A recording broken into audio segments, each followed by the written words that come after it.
ప్రియమైన వాళ్ళారా, ప్రభువైన యేసుక్రీస్తు నామములో ఈ ఉదయకాల సమయాన మీ అందరికీ నా యొక్క హృదయపూర్వక వందనాలు తెలుపుకుంటున్నాను. ఈ రోజంతా కూడా మీరు చేయబో అన్ని విషయాల్లో దేవుని హస్తము మీకు తోడై ఉండి మీకు జయాన్ని కలుగజేయునుగాక. ప్రియులారా, ప్రభువైన యేసుక్రీస్తు యొక్క శిలువ మరణం అనేటువంటి అంశం మీద మనము నిన్నటి దినాన బరబ్బా గురించి మనం ధ్యానించుకున్నామండి. ఈరోజు యేసుక్రీస్తు యొక్క శిలువ మరణంతో సంబంధించినటువంటి ఇంకొక వ్యక్తిని గురించి మనం ఈరోజు ధ్యానించుకోబోతున్నాము. ఆ వ్యక్తి గురించి మార్కు సువార్త 15వ అధ్యాయము 21, 22 వచనాల్లో మనం చదువుతున్నామండి. ప్రియమైన బిడ్డలారా, ఇక్కడ కురేనీయుడైనటువంటి సీమోను అనేటువంటి ఒక వ్యక్తిని చదువుతున్నాము. అతని యొక్క కుమారుడి పేరు అలెగ్జాందరు, రూఫు అనేటువంటి పేర్లండి.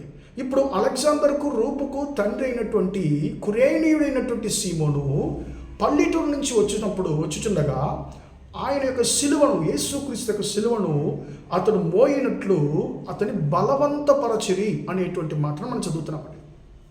ఇప్పుడు యేసుక్రీస్తు ఆయన సిలువ మోస్తూ గొల్గొతా పర్వతానికి వస్తున్నాడు.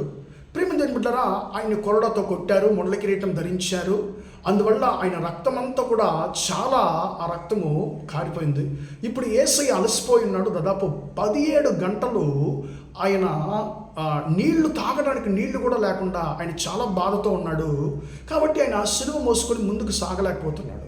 కాబట్టి ఈయన ఎలాగన్నా గొల్గొతా వరకు తీసుకెళ్లాలని చెప్పి, ఇది ఎవరన్నా సిలువ మొయ్యాలని చెప్పి ఒక వ్యక్తిని ఎతుకుతున్నప్పుడు కురేనుడైనటువంటి సీమోను పల్లెటూరు నుంచి వస్తున్నప్పుడు అతన్ని పిలిచి అతని మీద యేసయ్య సిలువను మోపి దాన్ని మోయడానికి బలవంతపరచారు రోమ సైనికులు అనేటువంటి మాటను మనం చదువుతున్నాం.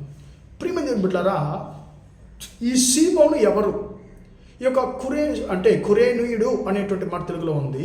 ఇంగ్లీష్ బైబిల్లో సిరేనియన్ అనేటువంటి మాట ఉంది. ఈ సిరేనియా అనేటువంటి ఊరు ఎక్కడుంది? ఈ సీమోన్ ఎవరు? ఈ సీమోన్ ఎందుకు యెరూషలేముకు రావాలి అనేటువంటి 3 విషయాలు మనం ఈరోజు ధ్యానించుకున్నామండి. ప్రియమైన బిడ్డలారా, ఈ సిరేనియా అనేటువంటి ఊరు క్రీస్తు పూర్వం 739వ సంవత్సరము యూదులు అంటే నెబుకద్నెజరు ద్వారా అంటే వాళ్ళు చెరపట్టబడినప్పుడు, ప్రియమైన దాని తర్వాత ఆయన వారిని విడిపించిన తర్వాత ఆ యూదులు అనేక ప్రాంతాలకు వెళ్ళి అక్కడక్కడ నివాసం చేయడం మొదలు పెడుతున్నారు. ప్రియమైన అప్పుడు అందులో కొంతమంది యూదులు ఉత్తర ఆఫ్రికాలో ఉన్నటువంటి ఒక చిన్న పట్టణము యొక్క సిరేనియా అనేటువంటి ఊరండి. ఆ సిరేనియా అనేటువంటి ఆ యొక్క ఆఫ్రికన్ కంట్రీలో వీళ్ళు వెళ్ళి ఏం చేస్తున్నారంటే అక్కడ జీవించడం మొదలు పెడుతున్నారు. దాదాపు 3000 యూద కుటుంబాలు అక్కడ వాళ్ళు ఏం చేస్తున్నారంటే జీవించడం మొదలు పెడుతున్నారు. ప్రియమైన బిడ్డలారా, అక్కడ యూదులు ఏం చేశారంటే భవిష్యత్తులో అక్కడ ఉండేటువంటి ఆఫ్రికన్ పీపుల్తో అంటే నల్లోళ్ళతో వీళ్ళు సంబంధం కలిసి, అంటే వాళ్ళలో వీళ్ళకి అమ్మాయిలను అంటే చేసుకోవడము, వీళ్ళ అమ్మాయిలను వాళ్ళకి ఇవ్వడం, కుమార్తెలను వీరి కుమార్తెలను వారికి ఇవ్వడము, వారి కుమార్తెలు వీళ్ళు చేసుకోవడము, అలాగా ఆ యొక్క ఆఫ్రికా ప్రజలతో వారు సంబంధం కలిచారు. కాబట్టి వారి యొక్క బిడ్డలు భవిష్యత్తులో అంటే ఆఫ్రికన్స్ వల్లే అంటే బ్లాక్ పీపుల్గా నల్లోళ్ళగా పుట్టడం మొదలుపెట్టారు. కానీ చూడడానికి వాళ్ళు నల్లోళ్ళగా ఉంటారు, కానీ వాళ్ళు అంటే యూదులు. ప్రియమైన బిడ్డలారా, అలాంటి సంతతి నుండి వచ్చిన వాడు యొక్క సీమోను. ప్రియమైన బిడ్డలారా, ఇప్పుడు ఈయన చూడడానికి బాగా అంటే ఎత్తుగా ఉన్నాడు, మంచి దృఢగాత్రంగా ఉన్నాడు, దృఢమైన ఒక వ్యక్తిగా ఉన్నాడు. ఇప్పుడు ఈ యొక్క సీమోను ఎక్కడికి వస్తున్నాడు? యెరూషలేముకు వస్తున్నాడు. ఎందుకు యెరూషలేముకు వస్తున్నాడు అని గమనించినట్లయితే దేవుని యొక్క ఆజ్ఞ, యెహోవా యొక్క ఆజ్ఞ ఏంటి? ప్రతి పండుగకు యెరూషలేముకు మీరు రావాలి, యెరూషలేములో దేవుని యొక్క మందిరంలో పండుగను మీరు చేసుకోవాలి అనేటువంటి దేవుని యొక్క ఆజ్ఞ. ప్రియమైన బిడ్డలారా, ఇప్పుడు ఈయన ఆ యొక్క పండుగకు వస్తున్నాడు. ప్రియమైన బిడ్డలారా, ఈయన యొక్క కుమారుల పేరు అలెగ్జాందరు, రూఫు. ప్రియమైన బిడ్డలారా, ఇప్పుడు యేసయ్య సిలువను ఈయన మోయాలని చెప్పి ఈయన బలవంతపరచబడుతున్నాడు. ప్రియమైన బిడ్డలారా, సీమోనుకు అసలు తనకి ఏం జరుగుతుంది? అరే, నేను సిలువ మోయడానికి రాలేదయ్యా బాబు, నేను పండుగ చేసుకోవడానికి వచ్చాను, నేను సంతోషంగా పాస్కా పండుగను చేసుకొని వచ్చాను, నా స్నేహితులను బంధువులు కలుసుకొని వచ్చాను, ఇదేంట్రా బాబు నాకు వచ్చిన శ్రమ, నన్ను సిలువ మోయమంటున్నారు, నేనేం న్యాయం చేశానని చెప్పి ఆయన సనుక్కుంటూ భయముతో, ప్రియమైన బిడ్డలారా, కలవరముతో యేసయ్య సిలువను గొల్గొతా వరకు ఆ సిలువను మోసుకెళ్ళాడండి. కొంత దూరం యేసయ్య మోసుకొచ్చాడు. దాని తర్వాత యేసయ్య మొయ్యలేకపోతున్నాడు. ఇప్పుడు యేసయ్య కొరకు గొల్గొతా వరకు ఈ సీమోనే సిలువ మోసాడు. ప్రియమైన బిడ్డలారా, యేసుని ఒకవేళ ఆయన హృదయంలో సనుక్కుంటూ వచ్చి ఉంటాడు, శపిస్తూ వచ్చి ఉంటాడు ప్రారంభంలో.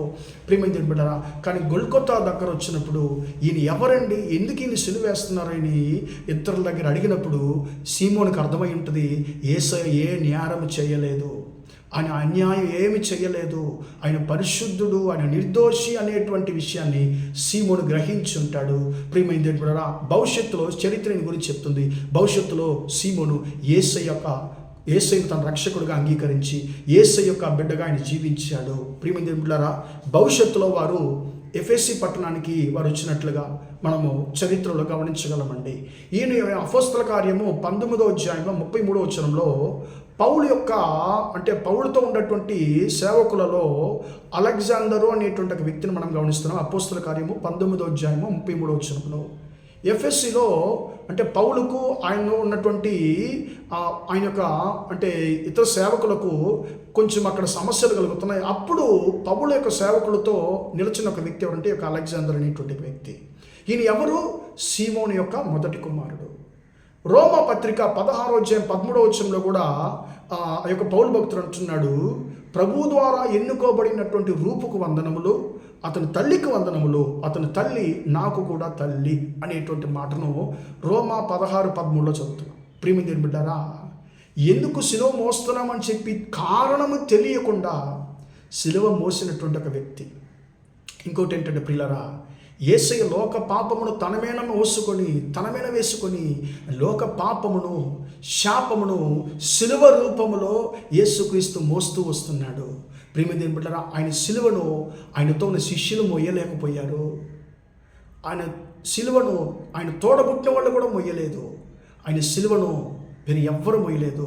కానీ ముందు వెనక పరిచయం లేని ఒక వ్యక్తి యేసయ్య యొక్క బాధలలో శ్రమలలో ఆయన పాలు భాగస్థుడై అయ్యాడు. యేసయ్య కొరకు యేసయ్య సిలువను కాసేపు మోసిన ఒక వ్యక్తిగా, ఒక ఉన్నతమైనటువంటి ఒక వ్యక్తిగా ఈ సీమోను మారిపోయాడు. ప్రియమైన బిడ్డలారా, ఎంత గొప్ప ధన్యతో చూడాలి ప్రియులారా.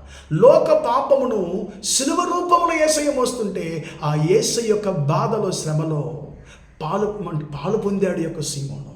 ప్రియమైన బిడ్డలారా, నిమిత్తముగా ఆయన యొక్క ఇద్దరు కుమారులు కూడా దేవుని యొక్క సేవకులుగా మార్చబడ్డారు. ఆయన దేవుని కొరకు ఉపద్రవాన్ని ఓర్చుకున్నాడు, శ్రమను సహించాడు. ఆ శ్రమల ద్వారా కలిగినటువంటి ఆశీర్వాదం ఏమిటి? ఆయన యొక్క సంతతి దీవించబడింది, ఆయన కుమారులు దీవించబడ్డారు, సేవకులుగా ఎన్నుకోబడ్డారు. ప్రియమైన దేవుని బిడ్డలారా, ఒకవేళ నీ జీవితంలో దేవుని కొరకు శ్రమలు ఎదుర్కొంటున్నావేమో, ఖచ్చితంగా ఆ శ్రమలు నీ జీవితంలో కొనసాగవు.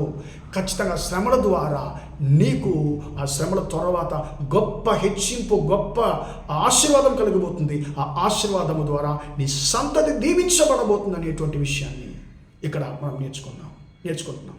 ప్రియమైన దేవుని బిడ్డలారా, ఈ యొక్క కృపను దేవుడు మనకు అనుగ్రహించునుగాక. ప్రార్థన చేద్దాం. ప్రేమగల మా తండ్రి, దయగల దేవ, ఇంతవరకు మాట్లాడిన తండ్రి, నీ బిడ్డలు మీరు దీవించండి, ఆశీర్వదించండి. అయ్యా సీమోను తండ్రి, ముందు వెనక నీకు పరిచయం లేకపోయినా తండ్రి నీ యొక్క సిలువను మోశారు, నీ శ్రమలో తండ్రి పాలు భాగస్థులయ్యాడు. అందు నిమిత్తముగా తండ్రి ఆయన సంతతి దీవించబడింది. నీకు స్తోత్రం. ఆయన సంతతిని దీవించాలి అయ్యా. అలాగనే నీ కొరకు తండ్రి శ్రమలో ఉపద్రవాలు తండ్రి ఎదుర్కొంటున్న ప్రతి ఒక్కరిని జ్ఞాపకం చేసుకోమని ప్రార్థిస్తున్నాను అయ్యా. స్తోత్రం. వారికి తండ్రి వారు కలిగి సహించేటువంటి శ్రమల ద్వారా తండ్రి ఆ యొక్క గొప్ప ఆశీర్వాదాన్ని నువ్వు కలుగు చేయబోతున్నావు. వారి సంతతిని ఆశీర్వదించబోతున్నావు. నీకు స్తోత్రము.